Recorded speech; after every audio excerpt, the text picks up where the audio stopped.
Hello all, welcome to Achiever spot.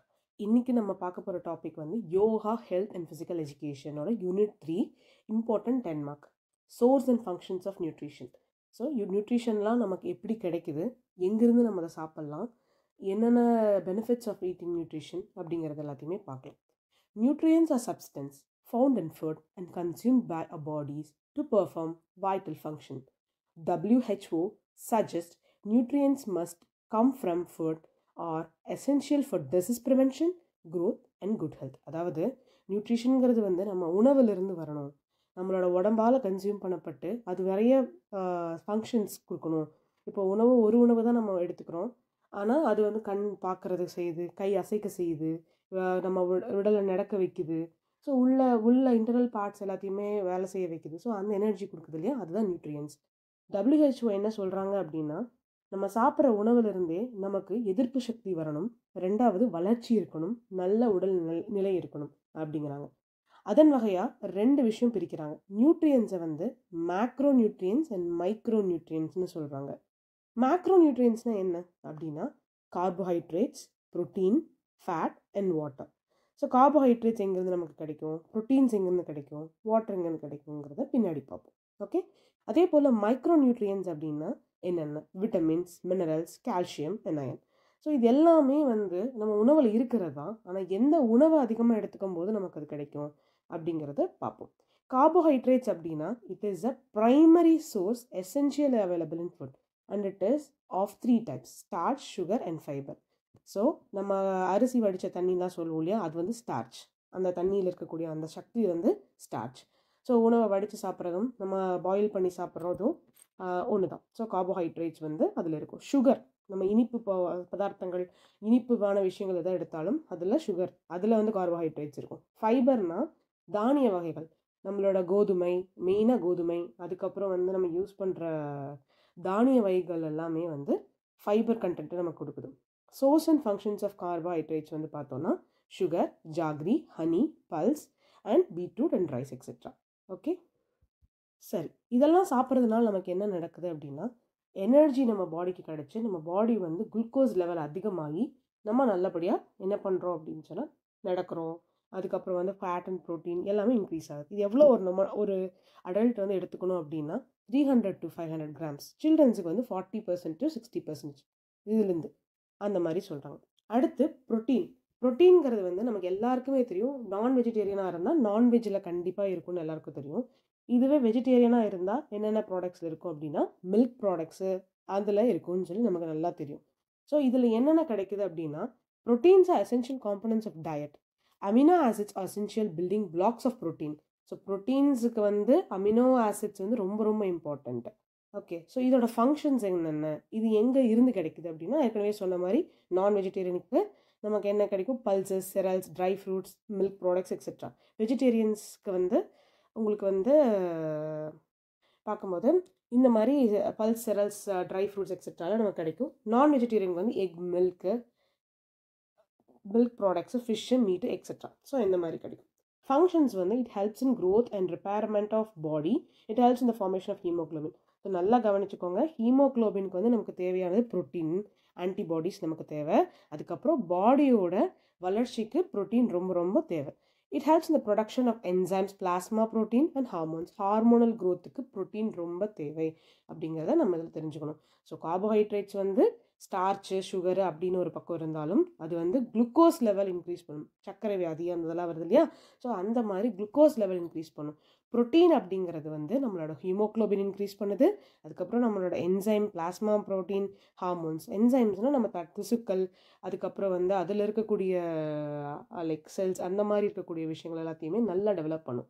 Daily requirement வந்து adult எவ்வளோ எடுத்துக்கணும் அப்படின்னா 1 gram of protein per KG. Okay, body weight, அவங்களோட body வெயிட்டுக்கு ஏற்ற மாதிரி 1 gram ஓகே பர் கேஜி. இப்போ நீங்கள் 70 கிலோ இருந்தீங்கன்னா 70 கிராம் எடுத்துக்கலாம், 50 கிலோ இருந்தீங்கன்னா 50 கிராம். ஸோ அந்த மாதிரி சில்ட்ரன்ஸ்க்கு வந்து 1.5 to 2 grams அந்த மாதிரி.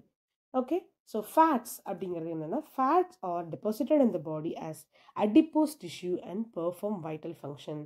ஸோ அடிப்போஸ் டிஷ்யூவாகவும் ஃபேட்ஸ் இருக்கும். அதாவது ஃபேட்டுங்கிறது வந்து இப்போ நம்ம பாடியில் பார்த்தீங்க அப்படின்னு சொன்னால் தோலுக்கு கீழே வந்து ஃபேட்டு தான் இருக்கும், மசில்ஸ், அது கூட பின்ன மாதிரி ஃபேட், அதாவது லைக் கனெக்டடாக ரொம்ப க்ளோஸாக இருக்கிறது ஃபேட்டு. ஓகே, அதுதான் அடிப்போஸ் டிஷ்யூன்னு சொல்கிறாங்க. 2 டைப் ஆஃப் ஃபேட்ஸ் இருக்குது, saturated fats and unsaturated fats. Fats contain all of hydrogen atoms. They are derived from animal source, ghee, butter, இந்த மாதிரி. சரியா? ஸோ கீ பட்டர் மூலமாக வரது எல்லாமே வந்து saturated fats. And fatty acids above 2 bonds, they are derived from plant source, groundnut oil, soybean oil, sunflower oil. So எண்ணெய் வகைகள் எல்லாமே வந்து அன்சாச்சுரேட்டட் ஃபேட்டுன்னு சொல்கிறாங்க. சோர்சஸ் ஆஃப் ஃபேட் அப்படின்னு சொல்லி பார்த்தோம் அப்படின்னு சொன்னால் நமக்கு வந்து அனிமல் சோர்சஸ், என்னென்ன அனிமல் சோர்சஸ் இருக்குன்னா ஃபிஷ்ஷு, எக்கு, மீட்டு, மில்க், அந்த மாதிரி. அதுக்கப்புறம் ஃபங்க்ஷன்ஸ் ஆஃப் ஃபேட். ஃபேட்னால நமக்கு என்னென்ன ஃபங்க்ஷன்ஸ் இருக்குது அப்படின்னு சொன்னால் நமக்கு நல்ல சுறுசுறுப்பாக ஓடக்கூடிய எனர்ஜியை கொடுக்குது. It increases food capacity. Okay, and then நம்மளோட ஆர்கன்ஸை வந்து நல்லா ஃபங்க்ஷன் பண்ண வைக்குது. லிவரையும் கிட்னியும் நல்லா ஃபங்க்ஷன் பண்ண வைக்குதுன்னு சொல்கிறாங்க. ஓகே, ஸோ ஹார்மோன்ஸ் க்ரோத்துக்கு வந்து ஏற்கனவே நான் சொன்ன மாதிரி ப்ரோட்டீன்ஸும் இம்பார்ட்டண்ட்டு. இங்கே வந்து நமக்கு என்ன இம்பார்ட்டண்ட்டு, நமக்கு ஃபேட்டும் இம்பார்ட்டண்ட். ஓகேவா? ஸோ நிறைய ஃபேட் சாப்பிட்றதுனால தான் ஹார்மோனல் இம்பேலன்ஸ் நடக்குதுன்னு டாக்டர் சொல்லி கேள்விப்பட்டிருக்கோம். நிறைய கொழுப்பு சார்ந்த சத்துக்கள் எடுக்கும்போது நமக்கு இம்பேலன்ஸ் நடக்கும்.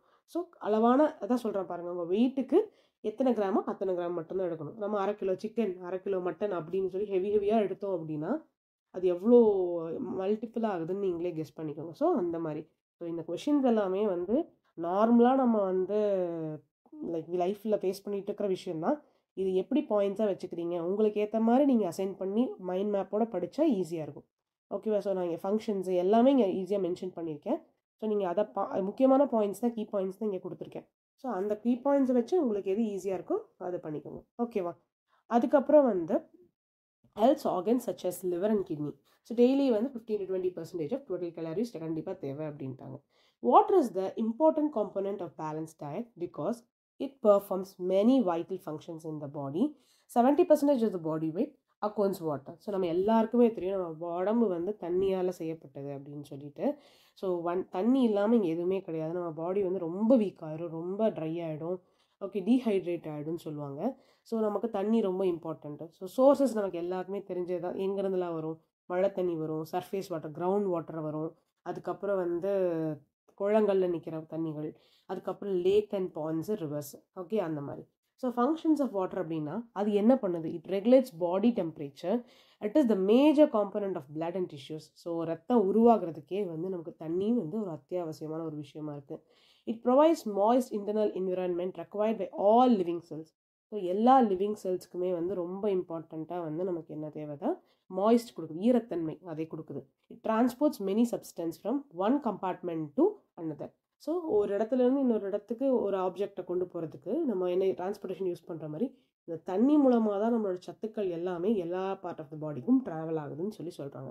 ஸோ இது வந்து என்ன அப்படின்னா macro nutrients. So micro nutrients அப்படிங்கும்போது நமக்கு என்ன ஆகும்? மைக்ரோ நியூட்ரியன்ஸ் அப்படின்னா நம்ம என்னென்ன படித்தோம்? மைக்ரோ நியூட்ரியன்ஸ்னால் vitamin, mineral, calcium, iron. So அதுக்கான இம்பார்ட்டன்ஸ் என்னென்னு நான் சொல்கிறேன். ஓகே, ஸோ மேக்ரோ நியூட்ரியன்ஸில் என்னென்னா carbohydrates, protein, fats and water. So நியூட்ரியன்ஸ்னால் என்னென்னு எழுதிக்கோங்க. 2 டைப் ஆஃப் நியூட்ரியன்ஸ்னு அந்த மைண்ட் மேப் மாதிரி போட்டுக்கோங்க. அதில் என்னென்ன டைப்ஸ்னு போட்டுக்கோங்க. ஒரு டாபிக் எழுதுறீங்கன்னா அதோட சோர்ஸு, அதோட ஃபங்க்ஷன், அந்த மாதிரி எழுதுனீங்கன்னா கொஞ்சம் ஈஸியாக இருக்கும். ஓகே, ஸோ என்ன எழுத போகிறீங்கன்னா சினாப்சிஸ் கண்டிப்பாக தேவை. ஸோ அதனால் என்னென்ன டைப் ஆஃப் நியூட்ரியன்ஸுங்கிறத கண்டிப்பாக வந்து நீங்கள் இதில் வந்து மென்ஷன் பண்ணிடுங்க. கொஷின் இன்ட்ரடக்ஷனில் வந்து நியூட்ரியன்ஸ்னால் என்ன அப்படின்னு எழுதிட்டு அதுக்கப்புறம் நியூட்ரியன்ஸோட வகைகள் என்னென்ன, அந்த வகைகளில் நீங்கள் என்னென்ன எழுத போகிறீங்க அப்படிங்கிறத தெளிவுபடுத்திட்டு, அப்போ கார்போஹைட்ரேட்ஸ் எழுதுறீங்கன்னா அதோட சோர்ஸ் எங்கேருந்து கிடைக்கும், எவ்வளோ ஒரு நாளைக்கு எடுத்துக்கணும், அப்புறம் ஃபங்க்ஷன்ஸ் என்ன அப்படின்னு எழுதுங்க. இது ரொம்ப ரொம்ப ஈஸியான கொஷின்னு. ஸோ நிதானமாக இதில் இருக்கிற பாயிண்ட்ஸ் படித்தாலே போதும். கண்டிப்பாக இந்த கொஷின் நல்லா அட்டென்ட் பண்ணலாம். Okay, all the best.